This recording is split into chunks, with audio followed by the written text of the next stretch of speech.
اور اب بھی جو ہے وہ دیکھیے کہ سی پیک خصوصاً جب سے بنا ہے اور سی پیک کی کامیابی جو کہ ان کو بہت کھٹک رہی ہے، کیونکہ ان کی گردن کے ہاتھ یعنی ایک طرف شنگھائی سے لے کے گوادر تک جو ہے وہ ان کی گردن ان کے نیچے آ گئی ہے، اس لیے وہ بڑی یعنی کہ ایک پلاننگ کے ساتھ اس نے یہ ساری کارروائیوں کا جو ہے وہ ابتدا کی اور آخر تک اسی کو فالو کر رہا ہے۔ لیکن افسوسناک بات یہ ہے کہ یہ ایک ایسی سرزمین استعمال کی جا رہی ہے جو کہ ایک مسلم ملک کی ہے، افغانستان ہے، اور اسی طرح پہلے بھی ایک واقعہ ہوا جس میں ہمارا پڑوسی ایران بھی ان کی سرزمین بھی استعمال کی گئی۔ تو اس سے یہ ظاہر ہوتا ہے کہ یہ دنیا کی آنکھوں میں دھول جھونکنے میں کافی حد تک کامیاب ہو جاتے ہیں، اور ہم شاید اپنی اسی بھائی چارے میں رہ کے اپنے مقصد کو پوری طرح اپنے دوست ممالک سے اور ہمارے مسلمان ممالک سے ہم ان کو یہ کنونس نہیں کر پاتے کہ یہ اس قسم کی سرگرمیاں یہ بھارت کو وہ اجازت نہ دیں۔ ابھی ڈوزیئر میں سمجھتا ہوں کہ پاکستان نے جو ڈوزیئر دیا ہے نومبر 2020 میں بڑا کمپریہنسو ہے، اور اتنی ڈیٹیل کے ساتھ اور اتنی واضح ثبوت ہیں ان کی حرکات کے کہ اس کے بعد کسی بھی انٹرنیشنل فورم میں ان کو ریکگنائز کرنا چاہیے اور ان کے اوپر کوئی ایکشن لینا چاہیے۔ لیکن یہ کسی کے سر میں یعنی کان پہ جوں نہیں لگ رہی ہے، کیونکہ ان کا پروپیگنڈا اور اکنامک انٹرسٹ ایک بڑی منڈی ہے ویسٹ کے لیے اور بڑی منڈی ہے مڈل ایسٹ کے لیے، اس لیے یہ ہماری مجبوری یہ ہے کہ ان کے مقابلے میں ہم ایک بڑی مارکیٹ نہیں ہیں۔ اس لیے میں سمجھتا ہوں کہ جو ہم نے پاکستان نے جو کام کیا بہت اچھا کیا کہ یہ ڈوزیئر کو ایک ریکارڈ میں لے آئے ہیں اور دنیا کے سامنے ایک اس کی حیثیت جو اس کو ننگا کرنے کی جو کوشش کی گئی ہے، اور وہ بڑے واضح طور پہ یونائٹڈ نیشن میں ان کی ساری چیزوں کو لایا گیا ہے۔ اب ہمیں دیکھنا ہے کہ اس میں اب کمی کیا ہے۔ میرے خیال میں کمی یہ ہے کہ ہم داخلی طور پہ بھی اپنے لوگوں کو اس کی آگہی مہم شروع کریں اور لوگوں کو ان کے اصل چہرے جو ہندوستان کے ہیں وہ اپنے امت مسلمہ کو عموماً اور ہمارے پڑوسی ممالک ہیں ان کو خصوصاً دکھائیں کہ ہم جب تک ہماری مغربی سرحدیں پیسفل نہیں ہوں گے اس وقت تک یہ لوگ فائدہ اٹھاتے رہیں گے۔ ٹھیک ہے جنرل صاحب، آپ یہ بتائیے گا، جس طرح ایمبیسڈر صاحب بھی یہ فرما رہے تھے کہ ایک تو انہوں نے بڑی اہم بات کی کہ ہم دنیا کی آنکھوں میں دھول جھونک رہے یعنی بھارت، اور ہمارے آڑے آ رہے ہیں اکنامک انٹرسٹ۔ اب یہ دو پہلوؤں کی طرف توجہ مبذول کروائی ہے ایمبیسڈر صاحب نے۔ یہ بتائیے گا کہ جس طریقے سے EU ڈس انفو لیب اور اس کے بعد پھر آف کام یعنی یہ جو برٹش ریگولیٹرز ہیں انہوں نے بھی پبلک ٹی وی کے اینکر پر جو ہے وہ 20,000 پاؤنڈ کا جرمانہ لگایا، اس کے بعد اب اس کی چیٹ بھی سامنے آئی ہے، اور اس چیٹ میں آپ کو پتہ ہے ایک بہت بڑی کیمپین تھی جو شروع کی تھی جس میں پلوامہ کا ایک ڈرامہ رچایا گیا اور ناٹک کے لیے کرناٹک کے لیے ناٹک رچایا گیا، انتخابات میں کامیابی کو یقینی بنانے کے لیے بھی پلوامہ کا یہ انسیڈنٹ کروایا گیا۔ اب تو پوری دنیا کی آنکھوں میں دھول جھونکنے کا کوئی بہانہ نہیں ہے۔ کیا دنیا کی آنکھیں وہ اتنی غفلت کا شکار ہیں کہ جس کا جب جی چاہے وہ آنکھوں میں دھول جھونک دے، یا اکنامک انٹرسٹ کو کاؤنٹر کرنا ہے ہم نے اپنے اسٹریٹجک انٹرسٹ کے ذریعے؟ جی بسم اللہ الرحمن الرحیم۔ سب سے پہلے میں آپ کو یہ جتنے بھی واقعات ہیں ان کا تھوڑا سا بیک گراؤنڈ بتانا چاہوں گا۔ آپ نے ذکر کیا ہائیبرڈ وار کا، آپ اس کو چاہے ہائیبرڈ وار کہیں یا ففتھ جنریشن وارفیئر کہیں، اس میں کیا جو ہے کیا چیز ہے، کیا مختلف ہے۔ دیکھیں اس وقت انڈیا کے ساتھ ہم ماضی میں 3 جنگیں لڑ چکے ہیں۔ 1948 کی لڑائی تھی، پھر 65 کی، پھر 71 کی۔ یہ روایتی جنگیں تھیں اور روایتی ہتھیاروں کے ساتھ ہم نے ان کے ساتھ یہ تمام جنگیں لڑیں، اور اس کے جو ریزلٹس ہیں وہ آپ کو پتہ ہے وہ ایک ڈیفرنٹ سبجیکٹ ہے۔ اب یہ جو 5th جنریشن یا ہائیبرڈ وارفیئر ہے، اس میں جو ہے ان کو معلوم ہے کہ ابھی چونکہ سب کانٹیننٹ میں پاکستان انڈیا دونوں کے ساتھ جو ہے وہ ایٹمی ہتھیار بھی آ گئے ہیں، تو ان کو معلوم ہے کہ اب روایتی جو جنگیں ہیں چاہے وہ روایتی ہتھیاروں سے ہوں چاہے وہ ایٹمی ہتھیاروں سے ہوں اس میں جیت جو ہے انڈیا کے لیے ناممکن ہے جی اور پاکستان نے یہ ثابت بھی کیا ہے کہ فیبری میں جب انڈیا نے پلوامہ کے بعد حملہ کیا تھا تو اس کو ہم نے منہ توڑ جواب دے دیا سر، تھا. یہ اور آپ کی انڈیا بات کو انڈورس کیا ہے خود جی آستھانہ ہیں جو کہ ایک رائٹر ہیں، مصنف ہیں، 48 سے زیادہ انہوں نے کتابیں لکھی ہیں. کتاب میں انہوں نے انکشاف کیا ہے کہ پاکستان کے ساتھ وہ جنگ نہیں جیت سکتا، اور یہ خود ان کے ایک پولیس ریٹائرڈ آفیسر ہیں. جی تو اسی طرح مطلب یہی وجہ ہے کہ انہوں نے اپنے اہداف کو تبدیل کیا ہے. اب ہدف ان کے کیا ہیں؟ ہدف ہمارے عوام کے ذہن ہے، ہدف جو ہے وہ انٹرنیشنل کمیونٹی کے ذہن ہے. ان دونوں کے ذہن جو ہے نا یہ بھی اہداف بن چکے ہیں. اچھا، اس میں جو ہمارے اندرونی ذہنیت ہے اس کے اوپر ود ان دیٹ ہمارے سیاست کے اوپر ان کی اثر اندازی، ہمارے اداروں کو ٹکراؤ پیدا کرنا، یہ ان کی ایک حکمت عملی ہے. حکومت کی بدنامی، ہماری مسلح افواج کی بدنامی، ان کو ڈسکریڈٹ کرنا اس میں شامل ہے. کشمیر کے بارے میں اور بلوچستان کے بارے میں جو صحیح نیریٹو ہے، جو سچ ہے، اس کو جو ہے الٹنا، اس کے ساتھ جھوٹ کی ملاوٹ کر کے دنیا کی ذہنیت کو بدلنا. دہشت گردی جو ہے اس کا ایک اور بہت بڑا حصہ ہے. ہماری معیشت کے اوپر حملے یہ اس کا حصہ ہے.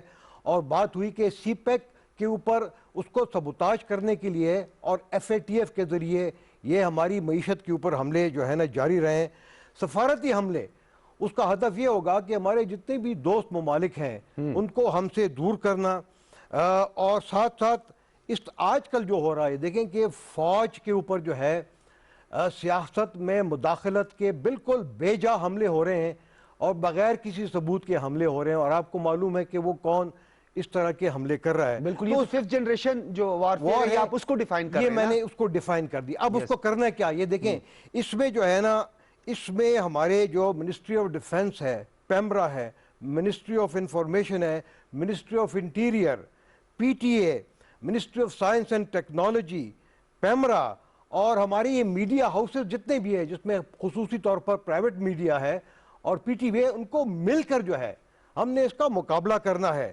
اپنے ذہنوں کو ہم نے بچانا ہے. آپ دیکھیں کہ واٹس ایپ کے تھرو ہمارے تقریباً 150 ملین جو ہے لوگوں کے پاس یہ فون ہے، اور یہ جو اینڈرائڈ فونز ہے اس میں واٹس ایپ کے ذریعے جو ہے یہ جھوٹ پھیلایا جاتا ہے. ہم نے خود جو ہے یہ دیکھنا ہے کہ کسی خبر کو اگر ہم دوسروں کو فارورڈ کرتے ہیں تو آیا ہم نے اس کو چیک کیا ہے یا نہیں کیا ہے.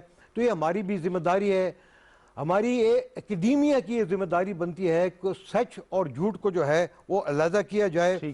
تو اس میں ہماری جو ہے پرسنل رسپانسبلٹیز ہیں، سوسائٹل رسپانسبلٹی ہے. اب میں آپ کو جو سوال آپ نے بیسک کیا اس کی طرف آتا ہوں. دیکھیں ماضی میں کیا ہوتا رہا کہ انڈیا کو پشت پناہی حاصل تھی امریکہ کی، کیونکہ وہ چاہتا تھا کہ انڈیا کے ذریعے پاکستان کو کنٹرول کیا جائے اور پاکستان کو مزید پریشرائز کیا جائے. ہم امید کرتے ہیں کہ چونکہ ابھی امریکہ میں حکومت کی تبدیلی آ گئی ہے تو وہ پرانی ٹرمپ ایڈمنسٹریشن کی جو پالیسیز تھی، انڈیا کو جو سپورٹ کی جو پالیسیز تھی، امید ہے چونکہ وہ فیل ہو گئے، امید ہے کہ اس میں اب تبدیلی آئے گی اور دنیا جو ہے وہ اس طرف جائے گی، ایسے ڈگر کی طرف جائے گی کہ وہ سچ پر مبنی ہو. اور اس کا پریزیڈنٹ ٹرمپ نے اپنی اناگوریشن سپیچ میں اس نے ذکر بھی کیا ہے کہ ہمیں سچ کا ساتھ دینا چاہیے، سچ بولنا چاہیے. اور پوری دنیا جو بائیڈن نے اور پوری دنیا کو بھی چاہیے کہ سچ کا ساتھ دے. تو اس میں یہی ہے کہ ٹھیک ہے اکنامکلی انڈیا ہم سے بڑا ہے. اچھا، آپ یہ نہیں سمجھتے کہ ہمیں بائیڈن ایڈمنسٹریشن کو جو ہے یہ بتانا پڑے گا، اور شواہد ہمارے پاس موجود ہیں. اب تو یہ آپ کے سامنے جو ہے کرسٹین فیئر جو ہیں وہ بھی ایکسپوز ہو گئی ہیں، بورڈ آف ممبرز تھے سیڈف کے جنہوں نے ریزائن کر دیا ہے، انہوں نے مستعفی ہو گئے ہیں. تو اب تو ہم نے یہ بھی بات باور کروانی ہے کہ جعلی تھنک ٹینکس کے نام پہ اور کس طریقے سے فیک میڈیا آؤٹلیٹس یا جعلی میڈیا آؤٹلیٹس کا استعمال کیا جا رہا ہے. اس میں مغربی دنیا جو ہے یا مغربی ویسٹرن ورلڈ جو ہے وہ ان کے لوگ اعلی کار بھی بنے ہوئے ہیں. یہ بھی تو ہم نے دیکھیں ڈاکٹر صاحب، ابھی ہماری جو ایمبیسیز ہیں، جو ہمارا فورن آفس ہے، ان کا یہ ایک اولین ترجیح ہونی چاہیے کہ جو بائیڈن کی جو ایڈمنسٹریشن ہے ان کے ساتھ ڈائریکٹ کمیونیکیٹ کریں اور ان کو یہ تمام ڈوزیئرز پرووائڈ کریں. ٹھیک ہے. اور ان کو بتائیں کہ کس طرح انڈیا افغانستان کی سرزمین کو استعمال کرتا رہا ہے پاکستان کے خلاف. انڈیا کس طرح دہشت گردی کے ذریعے سے ہماری معیشت کے اوپر حملہ آور ہو رہا ہے, اور جو ہمارے ایسٹرن بارڈر اور ویسٹرن بارڈر کی جو لنکیجز ہیں اس کا جو اثر ہے افغانستان کی امن کے اوپر, ٹھیک ہے, وہ کس طرح ہے. تو یہ تمام چیزیں میرے خیال میں جو بائیڈن کی ایڈمنسٹریشن کو ان کے جتنے بھی آفیشلز ہیں ان کو امیڈیٹلی ہمیں کانٹیکٹ کرنا چاہیے اور ان کو بریف کرنا چاہیے. ٹھیک ہے. اچھا شازیہ چیمہ صاحبہ آپ بتائیے گا, کیونکہ قلمکار جو ہیں وہ اپنے قلم کے جہاد کے ذریعے اور اپنے قلم کے ذریعے پوری دنیا کو یہ بتاتے ہیں اور ایک نیریٹو بلڈ کرتے ہیں, ایک سافٹ امیج بلڈ کرنے میں آپ لوگوں کا بڑا کلیدی کردار رہتا ہے. کیا ڈائریکشن ہونی چاہیے ہماری؟ میڈیا آؤٹلیٹس ایک طرف جعلی میڈیا آؤٹلیٹس کی بات کرتے ہیں, کیا ہم جینون طریقے سے اور گراؤنڈ ریئلٹیز کو مد نظر رکھ کر اس پر بات کریں جس طرح جنرل صاحب نے بھی فرمایا, اور خاص طور پر ابھی جو بڑی ڈیولپمنٹ ہوئی ہے جس طرح یہ سیڈف جو ہے یہ ایکسپوز ہوا ہے, یہ بھی پاکستان کے خلاف سرگرم تھے ان میں اور یہ جعلی پروگرامز کرواتے تھے, پاکستان کے خلاف منفی پروپیگنڈا کرتے تھے.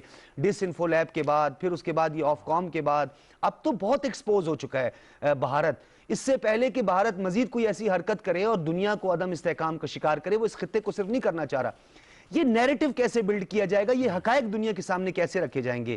وایا ڈائسپورا ہے, وایا انوائز ہیں, سفراء کے ذریعے کیا جا رہا ہے. قلمکار میڈیا پرسنز کیا کریں؟ میں آپ کا بہت اچھا سوال ہے. میں ایک آرٹیکل میں نے لکھا بھی تھا کہ اگر پاکستان کو ضرورت پیش آ جائے کمیونیکیشن وارفیئر کور بنانے کی تو یہ کوئی بہت حیرت کی بات نہیں ہوگی. یہ باقاعدہ ایک جنگ ہے, اور یہ جنگ جو ہے وہ اب کھل کے کس طرح سے سامنے آئی ہے, وہ اس میں ایک ڈاکٹر صاحب بہت خوش آئند بات ہے کہ جتنے بھونڈے طریقے سے 5th جنریشن وار انڈیا لڑ رہا ہے وہ ہماری خوش قسمتی ہے کہ ہمارے سامنے آ گئی ہے. ہاں ہم اس میں تھوڑا سا پیچھے ضرور ہیں, لیکن اس سے ہمیں فائدہ یہ ضرور ہوا ہے کہ ہمیں یہ سمجھ میں آ گیا ہے کہ اس کو اتنے بھدے طریقے سے نہیں لڑا جا سکتا ہے ان کے ایکسپوز ہونے کے بعد. اور دوسرا جہاں تک آپ نے کہا کہ نیریٹو بلڈنگ کے لیے ہمیں ڈیفرنٹ پلیٹ فارم کے علاوہ ہمیں ایکسپرٹس کی ضرورت ہے. نیریٹو بلڈنگ جو ہے وہ اوور نائٹ کوئی چیز نہیں ہے. نیریٹو بلڈنگ جو ہے اس کے لیے آپ کو ٹائم لگتا ہے, اس میں آپ کا جو منیمم ٹائم سلاٹ ہے آپ کو 10 سال ذہن میں رکھنا پڑتا ہے کوئی ایک پرسپیکٹیو جو ہے مائنڈ سیٹ اور پرسیپشن کو بدلنے کے لیے. لیکن سوری میں شازیہ صاحبہ یہاں پر ایک ایڈ کرنا چاہوں گا. آپ نے 10 سالوں کا کم از کم ذکر, یہ 1 دہائی کی آپ بات کرتی ہیں, تو 1 دہائی سے تو زیادہ کا سلسلہ ہے یہ جو ڈس انفو لیب کے انکشافات سامنے آئے ہیں. اور 2011 میں برسلز میں یہ فورم جو سری واستر کا تھنک ٹینک ہے یہ بنا ہے, تو اب تک ہم خاموش بیٹھے ہوئے ہیں. دیکھیں ایکسپوز تو ہوا ہے لیکن ہمیں پتہ تو تھا, ہم تو پراپر چاہتے تھے کہ ایویڈنس کے ساتھ دستاویزی ثبوت ہم پوری دنیا کے سامنے رکھیں. تو اب مزید تاخیر جو ہے آپ نہیں سمجھتی بھارت کو موقع دینے کے مترادف ہے؟ تاخیر تو ظاہر ہے ہم اس کے متحمل نہیں ہیں. تاخیر تو ہم کسی بھی صورت میں, ہمارا اتنا ایگریسو نیبر ہے, ہم تاخیر تو کسی بھی چیز میں نہیں کر سکتے ہیں. لیکن یہ جو ان کا فیک انہوں نے پورا ایک سیٹ اپ بنایا ہوا تھا جس کو جب سٹڈی کیا بہت ڈیپ تو بہت حیرت انگیز قسم کی بات سامنے آئی کہ اس کے اندر کانفرنس ہو رہی ہیں جو ایکچولی ہو نہیں رہی ہیں اور ان کی کوریج کی جا رہی ہے, جس کے اندر میڈیا آؤٹلیٹس ہیں جو ایگزسٹ نہیں کرتے ہیں اور وہ ڈیٹا کلیکٹ کر رہے ہیں, جس کے اندر پولز ہیں جو کہ ہوئے کبھی نہیں ہیں اور ان پر انالیسز ہو رہا ہے, کتاب جو کبھی لکھی نہیں ہے, انسان جو کہ مر چکا ہوا ہے اس کا ریفرنس دیا گیا ہے. تو اس کو میڈیا پرسنل جو ہیں خاص طور پہ پاکستان میں ضرورت اس بات کی تھی کہ اس کو اس کے ساتھ ساتھ نیریٹو بلڈنگ ایک بہت لینتھی پروسیس ہے, ایٹ لیسٹ اس کو ایکسپوز کرنے کا کام بہت جلدی میں شروع ہو جانا چاہیے تھا اور سائیڈ بائی سائیڈ ہو جانا چاہیے تھا.